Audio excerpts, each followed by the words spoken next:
Good evening, everybody. Welcome into the Villanova Basketball Report live here on Bob Long Sports. Bob Long, Kevin Long here, and it's a brand new season for us as we turn into the new year, away from the Nittany Lions Sports Report and into Villanova basketball. So excited to be here. We'll have correspondents Kevin McClernand and Tom Trainer with us over the course of the year. Looking forward to have some great guests on over the course of the year, including Derek Gerberich of Stathouse Analytics. But really, for us, it's about recapping where we are to this point, where the Villanova Wildcats program is, previewing some upcoming games, and unfortunately, in this particular episode, talking about a bit of a setback after a strong start to the season. A Marquette team led by Marcus Howard, National Player of the Year candidate, had 29 points. Just barely bested his average for the year at about 25 points per game. He's incredible, and Villanova was in a hole very early in that game. Coming off two very strong wins against the number one team in the country, Kansas at home at the Wells Fargo Center, and then against a very solid Xavier team at home at Finneran Pavilion. It really looked like this team was finding its footing, and I still don't necessarily think that the loss to Marquette spells doom by any stretch or that they're not growing, but more a reminder of how young this team is. Kevin, your thoughts on this season so far, where the team is, and anything glaring in your mind? Yeah, Bob, first of all, thank you for having me back. Excited to be back here for another season of the Villanova Basketball Report. Great time here to pick it up just as we're getting into conference play in a very, very strong Big East conference this year. Really excited to see what that's going to bring us. And yeah, you nailed it right on the head. This is a very young team who has shown their inexperience throughout the start of this season. Big loss to Ohio State early in the year. A good loss to a team, I would say, in Baylor, who's having a very, very strong year right now. And then a little slip up against Marquette, who is also a very strong and talented team. I don't want to take anything away from them. They played a very strong game, especially Marcus Howard.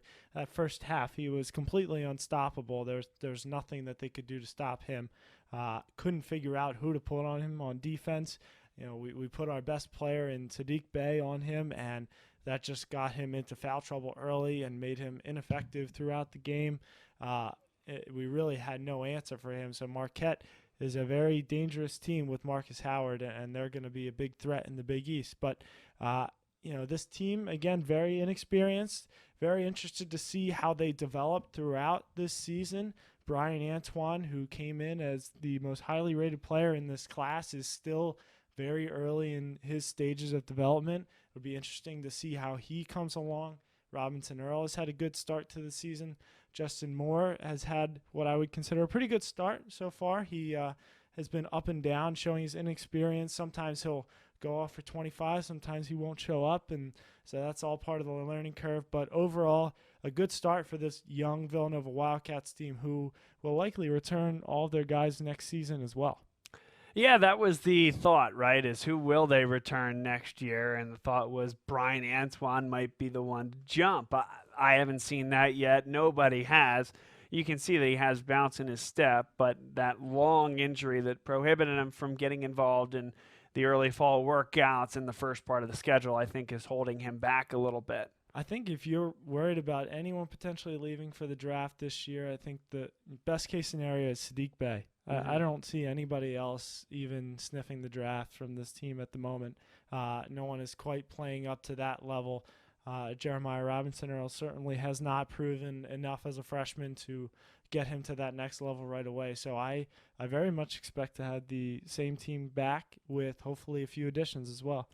That said, with Robinson Earl, he is, in my mind, a tremendous player and already one of the better big men in the Big East. Now, I know there's a difference between that and being a lottery pick in the NBA, but he has been tremendous. And I thought his development and his beginning as a college freshman was impressive. I mean, this was a team that was struggling off the bat. That loss to Ohio State stings. Certainly, they've grown a lot since then, and Ohio State's lost a few games. They're both different teams than that initial trip to Columbus. But Jeremiah Robinson Earl was one of the guys in that game that I thought was ready for the college game at a very high level, and I think that's continued over the course of the regular season. So while I don't think what you were saying was insulting in any way, obviously, there's a difference between a draft pick and a really strong college player. I think Robinson Earl, and I'm going to defend Justin Moore a little bit here. Certainly, I think times defensively he can be a little bit of a liability, and I think certainly from a turnovers perspective, he needs to make sure that he is all buttoned up. But I see him as a guy that runs the offense quite well. I like when he's out on the floor, and I have trouble, really understanding where the games where he struggles, where that comes from. Because for me, he's a guy that can drive to the basket, he can distribute, he can certainly shoot, but he's an elite finisher at the rim. I think already as a freshman, the strength of that guard reminds you of a Randy Foye type of player. And I think he has a chance, if he stays for long enough, to be one of the all-time greats here at Villanova and part of a special class as it grows here. Yeah, so back to the Jeremiah Robinson Earl. I definitely agree with you that he has stepped up as a freshman, done very well. I don't want my comment to be taken as Sure. he has not started well. He's leading the team in rebounds right now with just over 9 rebounds per game, good for third in the NCAA among freshmen right now. So certainly making large contributions at the moment, doing very well for this Villanova basketball team. And Justin Moore, my thought on him is that he's being asked to do things that he's not used to doing because we just don't have the ball handlers right now. Outside of Collin Gillespie, he's the next guy, and there's really not even anybody close to taking over that role. You look at Sadiq Bey, Jermaine Samuels, those aren't going to be your primary ball handlers, even Cole Swider. So now what you're seeing is not only is, Justin Moore not taking those shots where you would like him to, but he's not even starting for this team because you can't put Cole Swider as the second team point guard.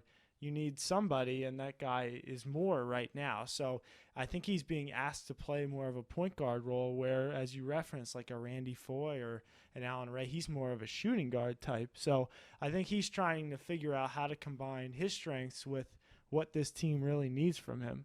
Really interesting you say that. This is a Villanova team last year that struggled to find a true point guard as well. And it looked like it might have been Javon Quinterly for a while, and certainly Quinterly no longer with the program, and I think the program, most stakeholders would say better off without at this point. Collin Gillespie, though, when he played off the ball, when Phil Booth was the point guard, not saying that there were a ton of passes when Phil Booth was playing point guard, but Collin Gillespie was better off the ball. Now Collin Gillespie, I think, bigger, stronger, more apt to be the point guard, and he has done a great job, I think, of that, running the offense. Same thing perhaps with Moore. Though I think I give him a bit more credit for how he does run the offense when he's the point guard, perhaps than you are. I tend to really like the guy, and I think he can be a really good point guard, and maybe next year continues to improve. But again, this is one of the guys that I look at and say, wow, this guy came ready to play college basketball, strong, tough, can finish, and I think can distribute. Of course, acknowledging your point that he can get a little bit better at running the offense truly, but I don't know that has even been my biggest gripe with any of the guys on that team. I think more a strength at his relative position relative to some of the other guys we're going to talk about. Yeah, absolutely. I'd say relative, especially to some of the other guys in his class and the class above him. He has come in very strong. He has come in and contributed right away with a couple of good games very early on in the season. I think he has a little bit of that Phil Booth-ism to him when he sometimes will take an inadvertent shot, not the one that Jay is necessarily looking for. So I think that is, again, something that's going to come with experience, something that he's going to learn throughout his career. But, not to take anything away from guys like Earl and Moore who have contributed on a high level early on in the season. You compare that to Brian Antoine, who was obviously hampered by an injury early in the year. But, to Moore and Earl's credit, they are contributing in meaningful ways early on in their freshman year. One thing I want to talk about here with this Villanova team is the defense. And you may not necessarily think it after that first half against Marquette, but this is a team that the defense has really been the anchor of the team. And the games they've won, you think about Kansas, where neither team got to 60 points. You think about Xavier, where the Musketeers squeaked past 60 points in the last minute of that basketball game. This Villanova team is really strong defensively. We're going to talk about it in our V's and O's segment. We'll go to the whiteboard in the second segment of the show, and we're going to talk about what is a strength of this team and how the defense works. We've talked about variations of this over the years on this show, but we're going to talk about the free switching of this man-to-man. And they have tried zone from time to time, but this is really a man-to-man program, has been for as long as Jay Wright has been here. The zone has been to supplement maybe a couple games a year where they really need a switch and really need a spark.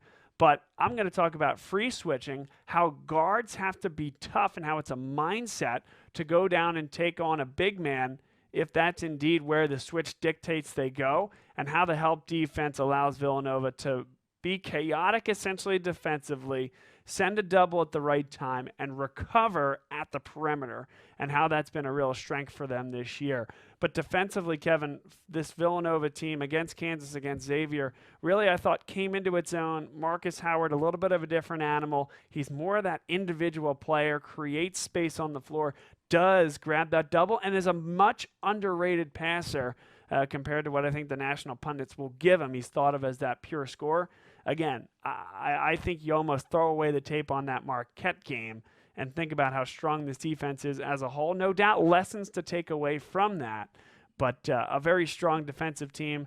And this year will go as that defensive unit continues to develop and really no further. Yeah, I was certainly impressed during that Kansas game. Not necessarily Villanova's best effort on offense, but absolutely had a stellar game on defense, especially with the way that they were able to contain Udoka Azubuike, which is going to be an issue moving forward for Villanova from what I see, especially after that Marquette game where they weren't able to guard Theo John all that well. Is a little scary thought. We don't have that big guy anymore. We don't have that Amari Spellman who can guard Udoka Azubuike. We have, Sadiq Bey at many times as our biggest guy on the floor. So it's going to be a challenge, I think, for this team throughout the year. But as Jay Wright always does, he finds creative ways to create a mismatch on his own end. He's got the more athletic guys on the floor. You get a guy like Azubuike. Now he needs to stretch the floor in a way that he's not comfortable with on defense. And Jay has always done a great job of figuring out how to exploit that. And then he's got some guys who just buy into his program, like Jermaine and Sadiq Bey, who just will find a way to guard that big guy. He'll get physical, get tough, do what they got to do to guard a guy who's 4 or 5 inches taller than him. Yep, and again, that'll all be part of the V's and O's segment, and I'm glad you got where you were going there in the second half of that. I was going to interrupt you there. I don't think Villanova has ever, even when it was Omari Spellman, even when it was Eric Paschal, I never thought that those big guys did a phenomenal job of individually guarding guys like Azubuike and guys like Theo John. They guarded those guys by getting them out of the game, and that was offensively driven in many cases. I think back to that national semifinal game, the Final Four game against Kansas, and Azubuike could not guard Omari Spellman, who was knocking down threes at the outside. It just didn't work for Kansas to pick up full court because Azubuike couldn't guard him away from the basket, and his zone defense wasn't going to work because Villanova was just pouring in threes from deep. Theo John, in years past, has had historic foul trouble against Villanova. And it's because on high ball screens, the penetrators, the dribblers, would attack the outside hip of Theo John and get him into foul trouble. And so Theo John always, in my mind, gave Villanova a lot of trouble, even in past years, but Villanova was able to get him out of the game via that foul trouble and also having to guard guys beyond the perimeter. So really, Villanova's best defense against those big guys was creating those mismatches, the 4-out, 1-in offense, where that true 4 or 5 for Villanova was a guy that could stretch the floor and hit threes. To your point, that isn't the case right now. Also, the physicality isn't there right now. So the offense getting Azubuike or a guy like him out of the game and the physicality getting Theo John in foul trouble or someone like him out of the game, neither of those are quite there at this point. Azubuike was a force in that Kansas game and really was a big part of the reason Kansas was right there. Even in a low-scoring tilt, he was effective. That wasn't the case 2 years ago. Theo John, very effective against Villanova last weekend. That was not the case even last year. Right, absolutely. And the other thing to go with that, when Villanova is trying to exploit those big guys, when they are playing that style of basketball, obviously in the past we've shot at a little higher percentage. We're struggling a little bit with that this year, I would say. We have some good shooters. Cole Swider has really come out of the woodwork this year. Great catch and shoot guy. You don't want him putting the ball on the turf yet, no, but man, he can catch and shoot. Absolutely. Collin Gillespie showing to be, Ryan Arcidiacono Part 2, more or less. Yeah. The similarities are, very scary, honestly. They're basically the same player, it seems like. If you're playing Villanova basketball bingo, you won. Ryan Arcidiacono and Collin Gillespie. That's right. So both been shooting at a high level. Even Jermaine Samuels hitting a few here and there, which is an improvement from years past. He's another guy you don't really want putting the ball on the floor, but does take it to the hoop pretty strong every once in a while. So anyway, little different team that we're working with right now, but good to see that Jay Wright is still, up to his same antics, doing the same things, trying to exploit teams in ways to make up for the lack of size on this Villanova team. Jermaine Samuels is an enigma. I tell you what, he really is. I have spent now the better part of 2.5 years talking about how I don't think that this guy can play at the college level. And there are so many times where I've been vindicated in that. Decisions he makes there out on the floor are absolutely bewildering. However, I am coming around. I'm just going to call him an enigma. He's a guy that can absolutely light it up somehow, some way. He feels it. He makes a good impact on the game. He is a good rebounder. I'll certainly give him that. But then there are times that he'll just double dribble the ball in the middle of the floor for no reason whatsoever. He'll throw it to the other team in times where a CYO kid wouldn't make that play. And it's just one of those things where you don't know what you're going to get, not just game to game, but play to play. So I'm willing to admit a mistake that I think he can play at this level. You don't know which Jermaine Samuels you're going to get. Is he going to win the game for you on a heroic 3 and a couple big rebounds and a big take to the basket? Or is he going to lose it with 3 turnovers late in the game? And I don't know what the answer to that is on a game-to-game basis. So I'm not fully taking responsibility, exonerating myself, but I do believe that he is an enigma, maybe in every sense of the word. He's a good athlete, and I'll say the one thing you maybe left out is he's a good defender as well. He is a good defender. But he does this thing where like you feel like his blood pressure is rising a little bit, and he wants to defend somebody so hard out at the perimeter, and just without fail commits some stupid hand check foul against some guy that was never going to launch a 3 anyway. Continue. That is true. That maybe 50-50 does that. 50-50 is a very good defender. He is. No, he actually is. And you really just don't feel all that comfortable with him with the ball in his hands. And you can tell he feels the same way. He gets the ball and he's like kind of nervous, and it's either going up, it's going to be passed, or he's taking it straight to the hoop. He's not just kind of hanging out by the arc, waiting for his shot. I'm going to dribble around you. It's, I'm headed straight to the basket or putting it up or passing it right away. So he's still trying to find his comfort level. I don't know that the college game has ever really slowed down for him in that sense. And I think he's still trying to find himself, especially as a ball handler right now. But in every other sense has truly improved, come a long way.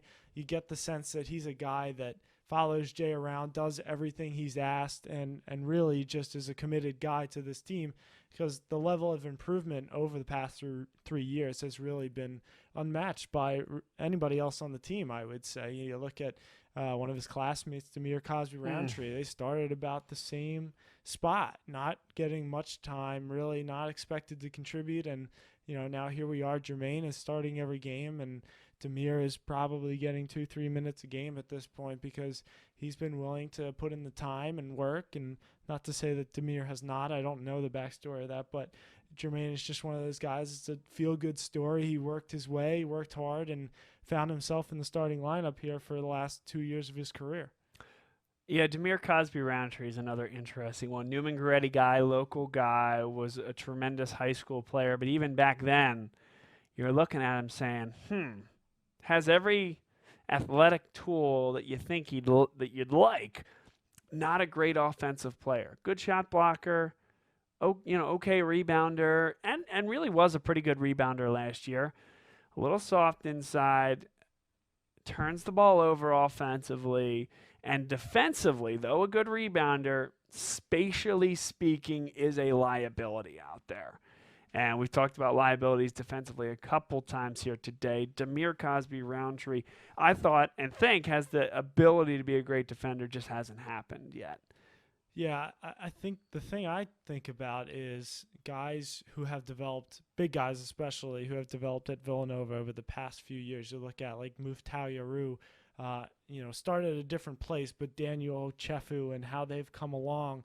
And you think about who's missing, Baker Dunleavy over the past few years. You wonder, he was quote unquote the big man guru. That's the way he was thought of, and you wonder if that has had any effect on Demir's development over the past few years and what kind of player maybe he would have been with Baker Dunleavy. Obviously an incredible coach, did a lot of great things for this Villanova team, and still doing some good things up at Quinnipiac as well. I like that. I'm going to let that sit for a second. Yeah, Baker was the guy. Baker is also a guy under the right circumstances. No time soon. Certainly you would hope that Jay is here for a very, very long time, even from starting today. But Baker would be a guy that you'd love to welcome back into the fold, into the Villanova family in one way, shape, or form. And truly, at this point for him, about the only way that would happen would be as a head coach. Tremendous guy, good connections, but just a great basketball mind. One of the smartest guys that you'll ever meet. Was a walk-on at Villanova, obviously. Didn't play a lot of minutes at this level. And even it was kind of funny to see him initially on the coaching staff. But the Mike Dunleavy connection, both junior and senior, and just being around gyms every step of the way and being a genuinely smart guy, I think has put him in a spot where he's going to have a wonderful career in basketball, no matter where it is. But for Villanova fans, perhaps sometime down the road, welcome him back home to the main line. That's a great point about Demir Cosby-Roundtree that, honestly, I had not yet considered. Yeah, obviously you hope that we still have Jay Wright for 15, 20 more years, whatever he has left. He definitely has some time here left at Villanova, but it would be an excellent story to see Baker somehow return. At some point, I think he will get another opportunity, probably beyond his current role before he eventually makes that transition to Villanova. Probably looking to move up to one of the big Five conference schools before he eventually takes over at Villanova. But I think it's something that the alumni and the students and the fans are all expecting that one day will happen. A young guy, probably in his late 30s at this point. A lot of time left coaching, has already proven himself to do well at a high level, and it's something that I'm looking forward to someday in the not so near future. Well, it's interesting. Jay Wright has put together a pretty darn good coaching tree as well. Everybody talks about the Coach K tree and who's going to take that job. Is it going to be Johnny Dawkins when Coach K leaves? Is it going to be Steve Wojciechowski? Maybe that's the leader in the clubhouse. Tommy Amaker knows how to recruit high academics up to Harvard. I don't know if it's, Duke is still high academic or not, but Tommy Amaker is up there at Harvard, and Duke is obviously a top-tier school. Well, Jay Wright now has a lot of guys as well that have moved on. Ashley Howard doing great things at LaSalle University. Billy Lang right here in Philadelphia as well with St. Joseph's. Baker Dunleavy, and it continues on. And there's going to be more and more guys leaving the program. Perhaps it's a George Halkovich at some point. Kyle Neptune might be the next guy to jump. And, of course, there's Mike Nardi as well. So, the longer this continues with Jay Wright at the helm, the more and more guys are going to take jobs elsewhere, and maybe it is a feeding frenzy when he leaves to see who takes over, whether it's a Jay Wright disciple or not, but no reason not to bring any of those three guys back. Really, Ashley Howard and Baker Dunleavy, I would say, would be the top two choices. Billy Lang, a little bit older, has had different experiences, and I would go with either of those two guys first. But well off topic for this show, but it's a great point you bring up. Yeah, absolutely. Looking forward to seeing what the future of Villanova basketball is going to bring us. Obviously, these past 10 years have been excellent for Villanova and have really sparked this team. And Jay has been able to develop a great coaching staff. So looking forward to seeing him continue to develop guys and see where this brings our program in the future. We'll take a break, come back on the other side. We'll have V's and O's where we go to the whiteboard and break down one concept of Villanova basketball. Today it's going to be the defense. We talked about how good Villanova was leading into that Marquette game, but Marcus Howard can throw off even the best defensive game plan. We'll go back to Xavier, go back to Kansas over the holiday break and discuss what worked so well and how this defense, without the size, can really make life difficult for the opposing big man. We'll be right back.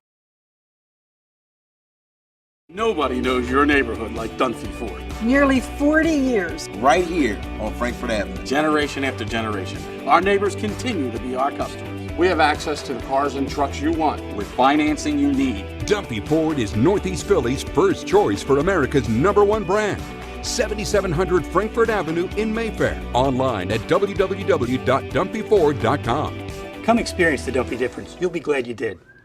Today, on V's and O's, we're going to talk about the man-to-man defense for Villanova and how it really is successful. So we're going to talk about this team's willingness to switch off high ball screens and how that can put a team in a very difficult position defensively with some mismatches, but how Villanova reacts to it. So let's say that this is Azubuike for Kansas, right? The big guy underneath the basket and a guy that's going to be guarded by, in this case, let's go with Saddiq Bey here.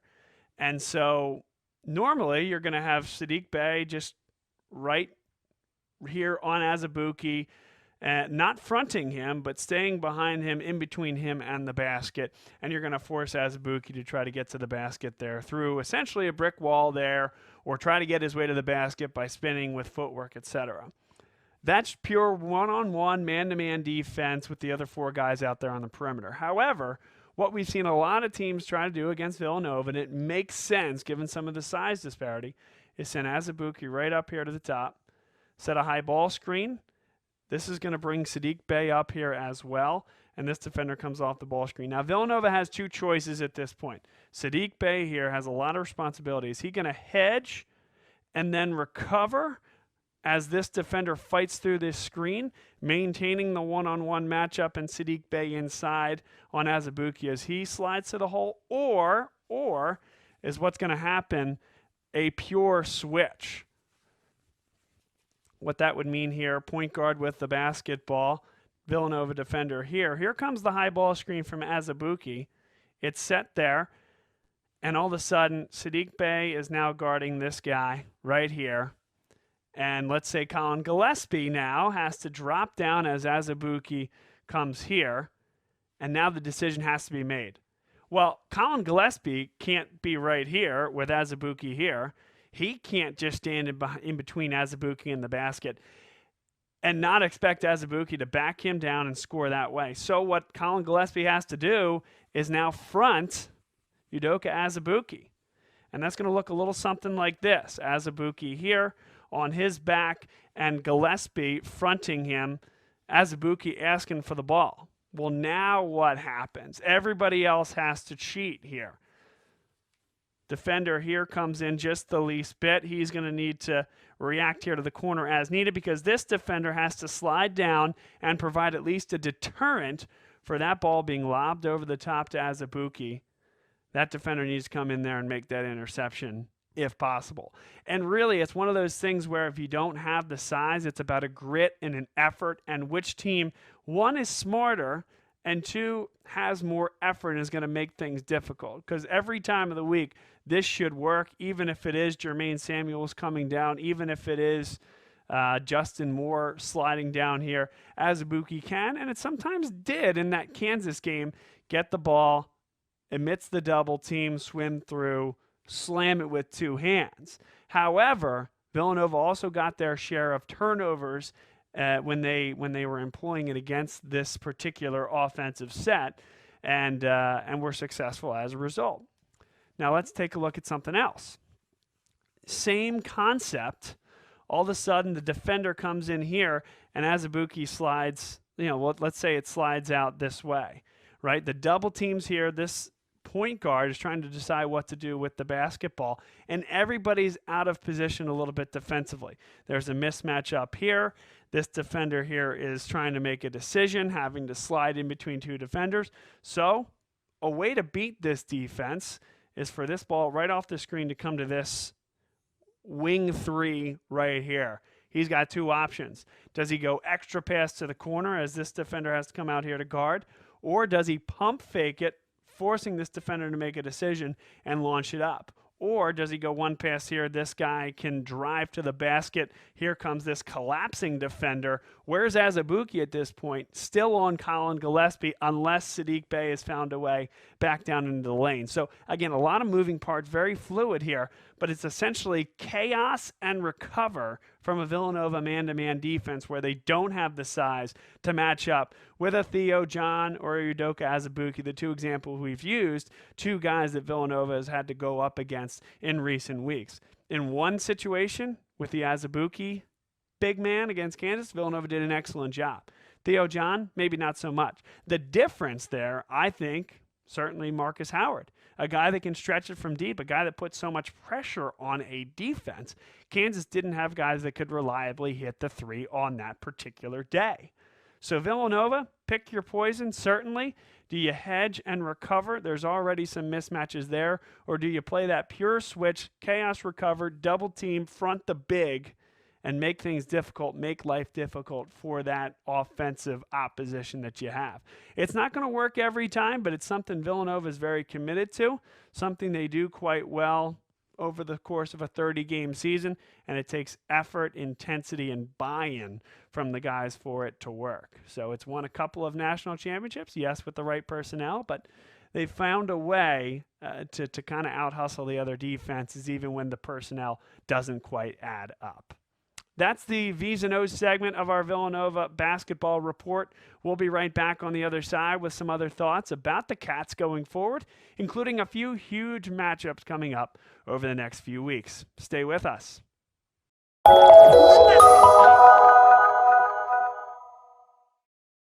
I chose CCM because I have found that this company, on the level of scaling that we have here, the volume that we are doing, to truly have every department head and employee fully engaged in the mission of the company to make it an originator-focused, production-first company. I have not found that anywhere I've worked, and I've worked at one of the largest banks in the world, down to the smallest tiny community bank and correspondent lender. No one has been able to consistently deliver that message.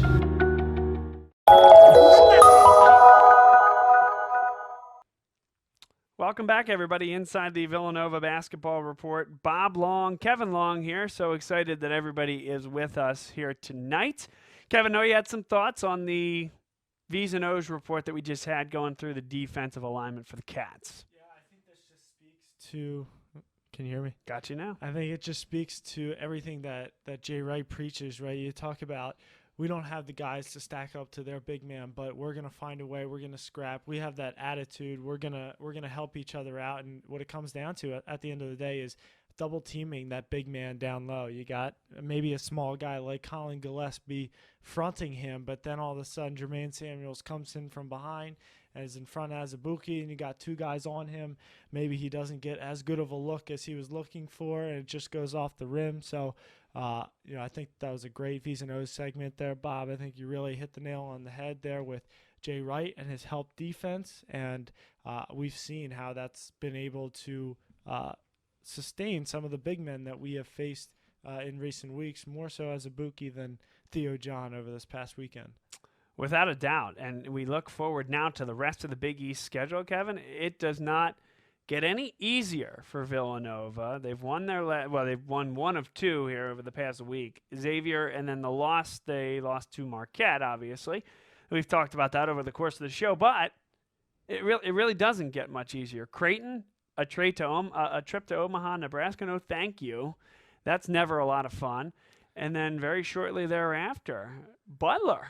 And Butler is all of a sudden the darling of the restored Big East Conference.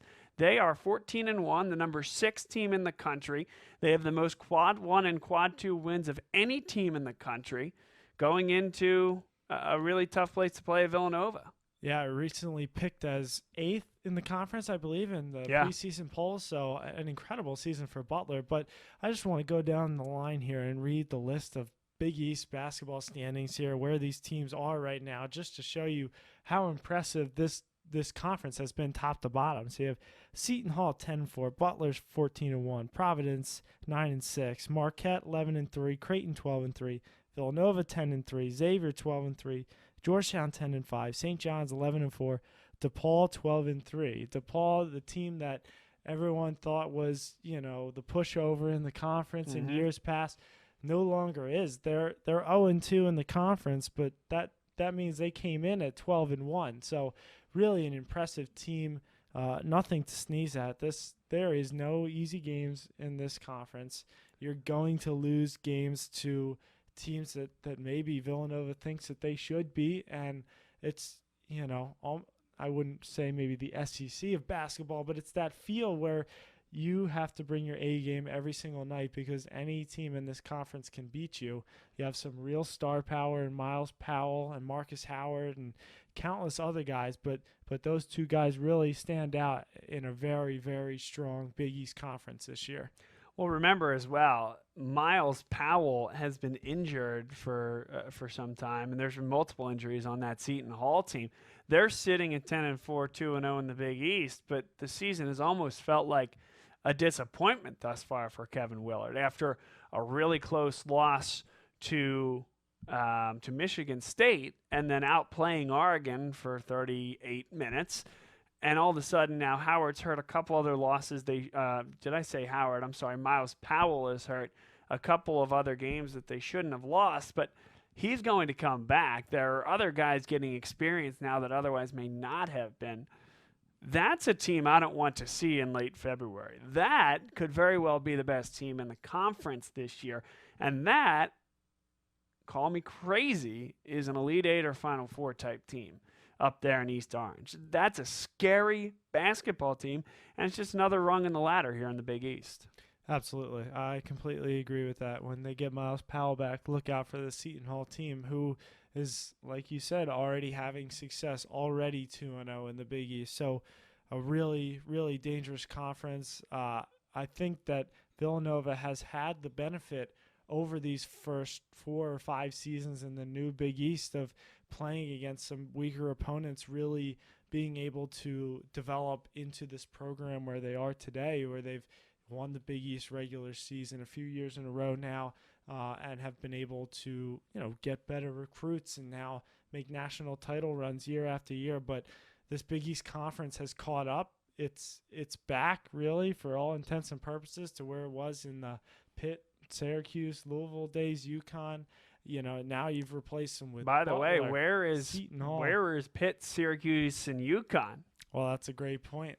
That is a great point. They are nowhere near the likes of Butler, Seton Hall, Marquette, Villanova. They have all completely fallen off. Louisville in the ACC has had some tough times, but they're back now. They're back. That's a really good basketball team. They're back now. But that might be the maybe best team in the country when they're firing on all cylinders. At the end of the day, maybe one of the only ones to really hang on. West Virginia still hanging around, not as good as they were, certainly. Yeah. But like you said, absolutely not something I necessarily thought about. But a lot of those teams fell off hard. Look at Pittsburgh. Pitt, Boy. yeah. Cincinnati lost Mick Cronin. That's a big loss there. I think that's a huge loss over time. I hope they made the right hire for their program, but Mick was fantastic on the heels of Bob Huggins. Probably never really got his due there at Cincinnati. Yep. It's a really interesting thing to think about where those programs have gone and where the strength of, and Providence maybe isn't the best example because they aren't having the best year, but Providence has flourished in the new Big East where otherwise they may not have. Yep, and Seton Hall is right there too. I mean, they were, they were not much of anything for a long time there in the original Big East, and they've really picked up the pieces. And boy, are they a scary team, like you just said. So, really good to see some of these teams really coming out strong, and you wonder why that is. Really, I mean, yes, you can say that the Big East is on the whole very experienced right now. They have a lot of good seniors, a lot of guys who have been around the block for a little while. But you wonder how that happens, how Seton Hall and Butler was on the way up before, I would say, but even, Providence, Marquette, how these teams have really flourished in the Big East while other teams have really fallen apart. And it's interesting to see that life cycle of college basketball and really try to understand why that is. You look at this Big East team, and every single team in the conference has a chance to play in March this year. Not a doubt in my mind. Maybe the worst case is Providence at 9-6 right now, but they're 2-0 in the conference. So, really, really interesting to see how this Big East is going to play out, and absolutely the most exciting year for this conference since the original breakup of a few years ago. Should be a lot of fun. Villanova plays Creighton this Tuesday, tomorrow night, 9:00. Georgetown comes to town the following Saturday, which is this coming Saturday. DePaul is in the mix shortly thereafter. Butler, they'll play them. This should be a really fun time for Villanova basketball. We're going to talk a lot about it over the span of the next few weeks. We'll get Kevin McClernand, Tom Trainer back in the studio talking with those guys about it. Kevin, any thoughts on the upcoming week or anything we didn't hit thus far? I'm really just interested to see how this season is going to play out with some of the inexperience that we have. I think that if you look at the rest of the Big East Conference, we may be one of the least experienced teams. A lot of these teams, like I said, have good senior leadership, guys who have been there for a long time, and this season is going to wear on this team because, like we said, this conference is very good. So how are these young guys going to react to that? Are they going to pick themselves back up and get themselves going again if they do end up losing to Creighton and Georgetown and are all of a sudden on a 3-game losing streak? Or is really going to test their character. So I'm really interested to see how these guys bounce back in a very tough Big East season this year. Yeah, it should be interesting. It's amazing to go beat the number 1 team in the country, be flying high, and then lose a game on the road at Marquette, an unranked team, but an extremely talented and probably more offensively talented team than Kansas, and then be turned around with a couple of games against a Creighton team that's not going to be ranked either. But, oh, by the way, 12-3, they got shooters. Greg McDermott does a great job coaching that franchise, a couple other landmine-type games, and then all of a sudden the number 6 team in the country comes to town. That is just life in the Big East this year. Should be fun. I can't wait to see it unfold. It'll be a great season. It's going to be a great season here with us as well. Kevin Long here, Bob Long, and as I mentioned, we'll have a couple other correspondents over the course of the year. Appreciate you being here, Kevin. Glad we could get this done the first week after the new year, and we're all the way through the end of the season for this Cats team. Can't wait to be here all year. It's going to be a great year on the Villanova Basketball Report. Well, thanks for being here with us, everyone. Stay tuned next week. Follow us on Twitter at Bob Long Sports, on Facebook at Bob Long Sports as well. You can follow us on YouTube, join our page there. It's getting old, but you get the point, Bob Long Sports, and also our iTunes and SoundCloud profile. You can probably guess how to search us on there. We'll put content up there if you're a drive to work guy, drive home from work guy, and you don't want to watch the broadcast. You can listen to it. And if you're a watch it on Facebook gal, you can do the same thing. Twitter, find your way there. Lots of ways to stay involved. So for Kevin Long, I'm Bob Long saying so long here from Blue Bell, Pennsylvania. And once again, you've been watching the Villanova Basketball Report here on Bob Long Sports.